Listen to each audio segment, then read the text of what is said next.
অভিনেত্রী আসনা হাবিব ভাবনা সম্প্রতি আবারও বিতর্কের কেন্দ্রবিন্দুতে চলে এসেছেন। ছোট পর্দায় দীর্ঘদিন অভিনয়ের পর 2017 সালে ভয়ঙ্কর সুন্দর সিনেমার মাধ্যমে চলচ্চিত্রে যাত্রা শুরু করেন তিনি। কিন্তু সম্প্রতি তার নাম নতুন করে আলোচনায় এসেছে আলো আসবেই নামের একটি হোয়াটসঅ্যাপে গ্রুপের কারণে। এই গ্রুপে মূলত আওয়ামী লীগ সমর্থক হিসেবে পরিচিত বিভিন্ন অভিনয় শিল্পী এবং সাংস্কৃতিক কর্মীরা যুক্ত ছিলেন। তাদের মধ্যে ভাবনাও ছিলেন।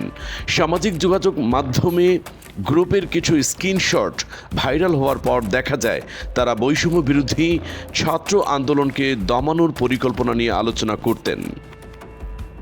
এরপর থেকেই ভাবনা সমালোচনার মুখে পড়েন। নেটিজেনদের দাবি, ভাবনা একদিকে ছাত্র আন্দোলনের শহীদ আবু সাঈদকে নিয়ে ছবি এঁকে সামাজিক যোগাযোগ মাধ্যমে সহানুভূতি প্রকাশ করেছেন, আবার অন্যদিকে আলো আসবেই গ্রুপের সদস্য হিসেবে আন্দোলন দমনের প্রচেষ্টায় যুক্ত ছিলেন। তার এই দ্বৈত অবস্থান নিয়ে অনেকে ক্ষোভ প্রকাশ করেছেন। কিছু নেটিজেন এই ঘটনায় তার সমালোচনা করে কঠোর মন্তব্য করেছেন। উদাহরণস্বরূপ ফুয়াদ সনম নামে একজন লিখেছেন, ভাবনার দুঃসাহস দেখে রাগে ফেটে পড়ছি।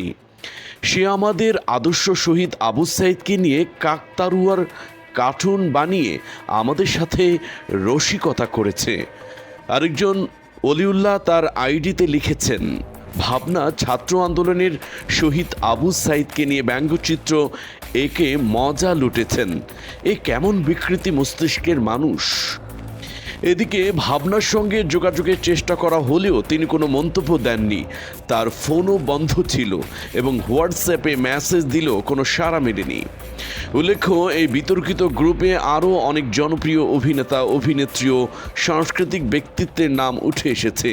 এদের মধ্যে রয়েছেন সোহানা সাবা, জ্যোতিকা জ্যোতি, অরুণা বিশ্বাস, ফেরদৌস, রিয়াজ আহমেদ, সুবর্ণা মুস্তফা এবং আরও অনেকেই।